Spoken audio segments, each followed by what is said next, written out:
이 시간 우리가 함께 볼 하나님의 말씀은 요한복음 15장 4절과 5절입니다. 요한복음 15장 4절과 5절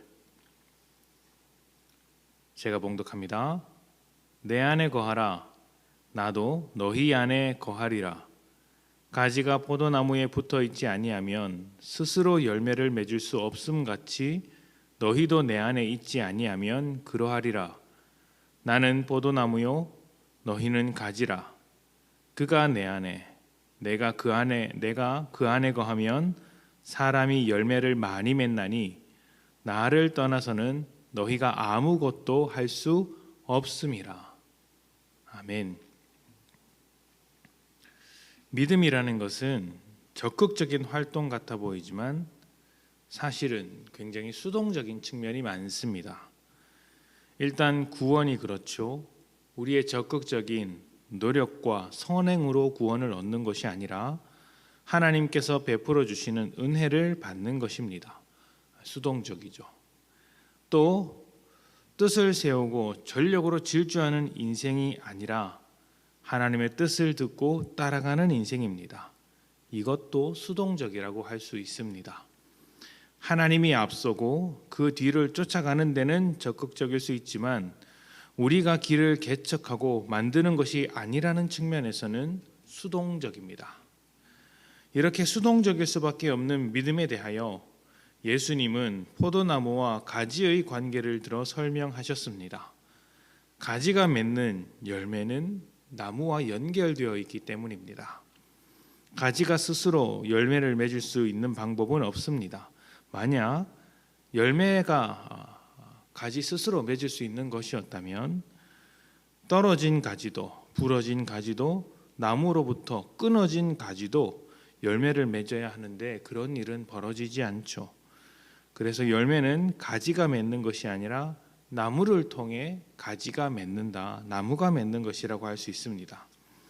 우리에게 맺히는 모든 열매는 예수님께서 우리를 통해 하시는 일입니다. 그래서 예수님께 연결된 자들만이 열매를 맺을 수 있습니다. 반대로 예수님으로부터 분리되어 있다면 열매는 없습니다. 그래서 예수님은 자신을 떠나서는 아무것도 할 수 없다고 말씀하셨습니다. 아무것도 할 수 없다는 말이 무슨 말일까요? 사실 우리는 매일매일 수많은 말을 하고 있습니다. 수많은 말과 수많은 일을 하고 있죠. 아침에 눈을 뜨자마자 씻고 식사를 준비하고 먹습니다. 아이들을 깨워서 학교에 보내고 또 출근을 하거나 집안일을 하기 시작합니다. 사람을 만나기도 하고 모임에서 활동을 하기도 합니다. 그리고 밤이 되면 또다시 집으로 돌아와 가정생활을 합니다. 이렇게 참 많은 일을 하고 있는데 예수님은 아무것도 할 수 없다고 하셨습니다. 이것이 무슨 말씀일까요? 예수님의 말씀은 우리의 생활이 하나님의 뜻을 이루어가는 생활이 되느냐 아니면 그냥 사는 것이 되느냐에 관한 문제입니다. 하나님의 뜻을 이루는 일에 대해서는 예수님을 통해서만 가능하다는 이야기죠. 우리의 힘과 노력이 아니라 예수님께서 우리의 생활 속에서 일해 주시는 것을 우리가 받아들이는 것. 사는 것은 그냥 살 수 있습니다. 가정에서나 직장에서나 그냥 살면 됩니다. 일을 잘하면 직장에서 칭찬받을 것이고 가정생활을 잘하면 가족들에게 칭찬을 받겠죠. 하지만 그 모든 칭찬이 하나님으로부터 나오는 것은 아닙니다. 하나님께서 인정받는 일이라고는 볼 수 없는 것이죠. 하나님의 뜻대로 예수님을 통해 성령님과 연결되어 열매를 맺는 삶이 아니기 때문입니다. 살더라도 하나님의 뜻을 담아서 살아야 하고 그 삶에서 복음의 빛이 드러나야 합니다. 예수님의 향기가 있어야 하고 하나님의 은혜가 있어야 하며 성령님의 일하심이 보여야 합니다. 우리의 삶을 통해 드러날 때, 그 모든 것이 우리의 삶을 통해 드러날 때 그것이 예수님께서 말씀하신 열매라고 할 수 있는 것이죠. 그러니 예수님을 떠나 있으면 그 복음의 빛은 맺을 수가 없는 것이죠. 사라집니다. 예수님이 없이는 복음의 빛으로 전혀 살 수가 없는 것이죠. 우리는 복음으로 살아야 하는 사람들입니다. 삶의 복음의 흔적들이 남아 있어야 한다는 것이죠. 어떻게 있어야 하겠습니까? 예수님 안에 있을 때, 예수님 곁에 있을 때, 그 예수님을 통해 내 삶의 흔적이 남아 있는 것이죠.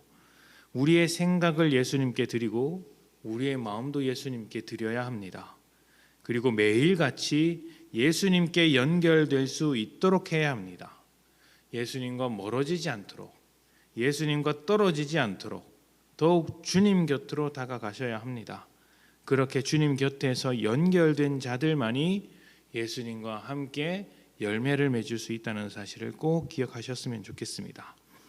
열매 없는 가지는 쓸모가 없는 가지입니다. 우리가 하나님 앞에서 가치 있는 인생이 되는 것은 세상에서 이름을 높이며 잘 먹고 잘 사는 그 순간이 아니라 예수님을 통해 열매를 맺을 때입니다.